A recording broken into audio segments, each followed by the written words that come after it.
Em nome do Pai, do Filho e do Espírito Santo. Amém. Ó Maria concebida sem pecado, rogai por nós que recorremos a vós. Olá, querido internauta, Deus abençoe você. Sempre uma tremenda satisfação estarmos juntos. Programa Luz da Fé chegando até você. Espero que você esteja inscrito no nosso canal. Se você não estiver, por favor, inscreva-se. Clica aí no sininho para receber notificação de vídeo novo. Se você gostou do vídeo, dá o seu joinha, o like e também deixa aí o seu comentário, que é importante para nós. A palavra de Deus tem que chegar a muitos corações, a muitos lares. E obrigado a você também, sócio evangelizador da Canção Nova, porque graças a você, que é nosso parceiro na evangelização, programas como esse podem chegar a tantos corações, levando essa luz da fé. Bom, prosseguimos na nossa reflexão sobre a Santa Igreja Católica. E hoje vamos refletir sobre os números 753 até o 757, nos quais o Catecismo da Igreja Católica vai abordar sobre os símbolos da Igreja. Interessante porque nos símbolos da Igreja, aqui no número 753, ele vai fazer como que 4 agrupamentos sobre os símbolos da Igreja. Vai dividir em 4 grupos. E o primeiro grupo, o Catecismo vai dizer que é retirado da vida pastoril, ou seja, da vida dos rebanhos, de quem cuida dos rebanhos, né? Pastor, suas ovelhas, da vida pastoril. O segundo grupo é retirado da vida dos campos, né? Da lavoura, do agricultor. O terceiro grupo é retirado do trabalho de construção, né? As edificações, edifícios, templos. E o quarto grupo, melhor dizendo, é retirado da situação da família e do casamento. E aí, a partir disso, dessa explanação do catecismo, os números, o 754 vai falar sobre exatamente o símbolo pastoril, o 755 vai falar sobre o símbolo, né, dos campos, né, da lavoura, o 756 vai falar sobre exatamente a construção, né, a construção de Deus, a igreja como construção de Deus, e o 757 vai falar exatamente sobre a igreja como a Jerusalém celeste, né, a nossa mãe e também esposa imaculada do Cordeiro Imaculado. Interessante porque quando eu estava refletindo sobre isso e preparando esse programa, me veio uma pergunta ao coração. E a pergunta que me vinha era essa: qual é a resposta que eu, como católico, como cristão que sou, qual é a resposta que eu posso e que eu devo dar a cada um desses símbolos? Porque eu preciso corresponder. Não basta apenas eu saber os símbolos da igreja, mas qual a resposta de fé, qual a resposta coerente de vida que eu devo dar como cristão, como católico, correspondendo a cada um desses símbolos. E eu vou partilhar com você nesse programa o que Deus foi falando no meu coração.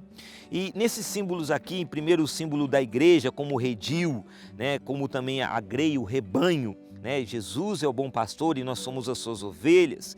Cristo, o bom pastor e príncipe dos pastores, que deu a sua vida por suas ovelhas. A resposta que me veio ao coração é que eu preciso dar a resposta da obediência. Eu preciso ser uma ovelha obediente, porque a ovelha obediente, ela ouve, escuta a voz do seu pastor, ela reconhece a voz do seu pastor e, portanto, ela segue a voz do seu pastor.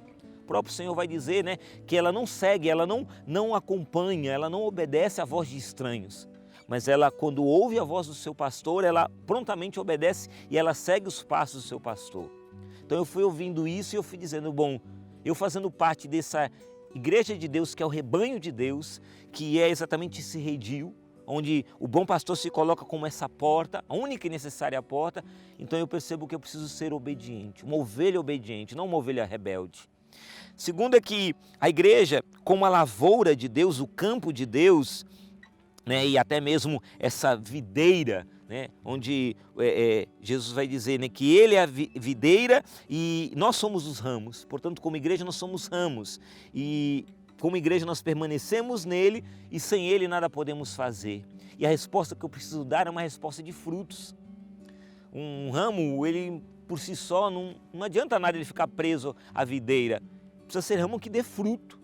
Né? O agricultor, aquele que, o semeador, ele espera na sua semeadura, na sua lavoura, colher os frutos da sua lavoura, da sua semeadura. Da mesma forma, Deus espera em mim frutos. Eu preciso, portanto, dar frutos para Deus, ser uma árvore, ou melhor, um ramo preso a essa árvore, ligado a essa árvore, mas um ramo fecundo, que dê frutos. E frutos de quê? Frutos de uma verdadeira santidade, frutos de uma verdadeira conversão. Aqui também vai falar que a igreja é a construção de Deus. O Catecismo vai dizer no número 756 que sobre este fundamento a igreja é construída pelos apóstolos e dele recebe firmeza e coesão. Esta construção recebe vários nomes: casa de Deus, na qual habita sua família, morada de Deus no Espírito, templo santo. Tudo isso vai dizer da edificação do templo, da construção de Deus. E o apóstolo Pedro, o primeiro papa da nossa igreja, ele vai trazer algo interessante na sua carta, na sua primeira carta, no capítulo 2, no versículo 5, quando ele vai falar exatamente da construção de Deus, que é a igreja. Ele vai dizer: do mesmo modo, também vós, como pedras vivas, formai um edifício espiritual, um sacerdócio santo, a fim, presta atenção, de oferecerdes sacrifícios espirituais agradáveis a Deus por Jesus Cristo. Então veja, meu irmão e minha irmã, oferecer a Deus sacrifício espiritual é o que Deus pede de nós dentro dessa construção. A gente que se sente essa pedra viva, esse tijolinho na grande construção de Deus que é a igreja.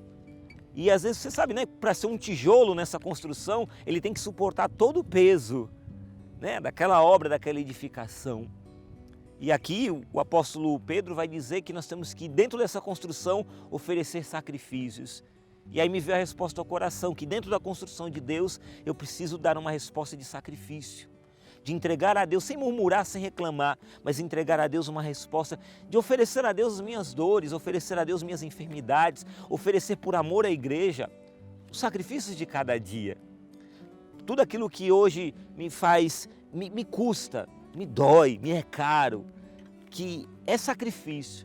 Eu não preciso, não é para eu ficar reclamando, murmurando, xingando, nada disso. Pelo contrário, eu preciso oferecer a Deus uma oferta de agradável odor a Deus, e oferecendo a Deus, eu ofereço por amor à igreja, pela edificação da igreja, pela paz na igreja, pelo crescimento da igreja. Está entendendo? Deus espera de nós sacrifício também. E por fim, a igreja como esposa imaculada do Cordeiro Imaculado, a igreja que é nossa mãe, e trazendo essa dimensão de família, de casamento, vai dizer o catecismo que Cristo, que amou a sua igreja e por ela se entregou a fim de santificá-la, associou-a a si por uma aliança indissolúvel, incessantemente a nutre e dela a cuida. Nós fazemos parte da igreja de Deus, a esposa de Cristo, temos uma aliança com Deus. E qual é a nossa resposta diante dessa aliança? Você que é casado, você que é casada sabe bem disso. Você que assumiu uma aliança com seu marido, com a sua esposa, sabe bem disso. É preciso viver fidelidade, é preciso viver amor. A cada dia dar uma resposta de amor. E eu quero terminar esse Luz da Fé contando para você o testemunho de um casal muito bonito que eu vi na internet, um tempo desse, um casal britânico chamado Frank e Joyce Doody. Um casal britânico, e já falecido esse casal, mas é bonita a história de amor deles. E que você fique nesse Luz da Fé com essa história de amor, e que você então, como igreja, perceba como que você tem que viver o seu amor a Deus. Conta-se que esse casal, eles se conheceram aos 14 anos, um casal britânico lá na Inglaterra, e 5 anos depois eles se casaram.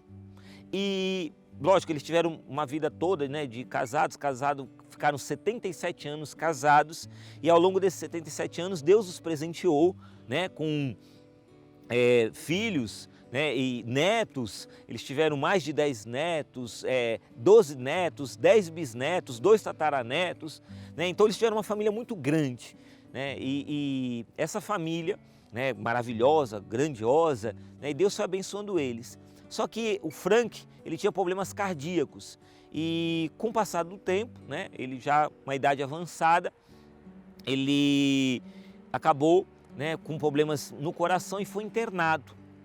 E aí ele foi se complicando, e a esposa dele ficou o tempo todo no hospital acompanhando o seu esposo, ali acompanhando. Só que por causa disso ela acabou ficando doente também. Ela acabou ficando doente, vendo todo o sofrimento do seu marido, com problemas no coração, ali no hospital ela ficou também doente. E os médicos ali no hospital, vendo que eles eram tão juntos, resolveram colocar os dois no mesmo quarto, em leitos separados, mas um do lado do outro. E eles ficaram ali. Os problemas do coração do Frank foram se complicando, foram se agravando, e ele acabou vindo a falecer com 97 anos de idade. Ele faleceu. Interessante porque 15 horas depois, questões de horas depois, ela também veio a falecer no mesmo dia. Ela veio a falecer. Mas tem um detalhe interessante, que quando ele faleceu e ela também ali, eles morreram de mãos dadas. Ficaram os dois ali de mãos dadas. Uma história bonita de amor, né? Morreram de mãos dadas. Parece a história de Romeu e Julieta, né? E é um fato verídico que aconteceu lá na Inglaterra, no Reino Unido. Eu fiquei tão maravilhado com isso, né? Porque ficaram de mãos dadas até o fim. Olha que história bonita de amor. Penso que é assim que a gente tem que viver como igreja de Cristo. Dar as mãos ao nosso Senhor até o fim. Custe o que custar, não larga a mão de Deus. Custe o que custar, meus irmãos, nesses tempos difíceis que estamos vivendo, não larga a mão de Deus não.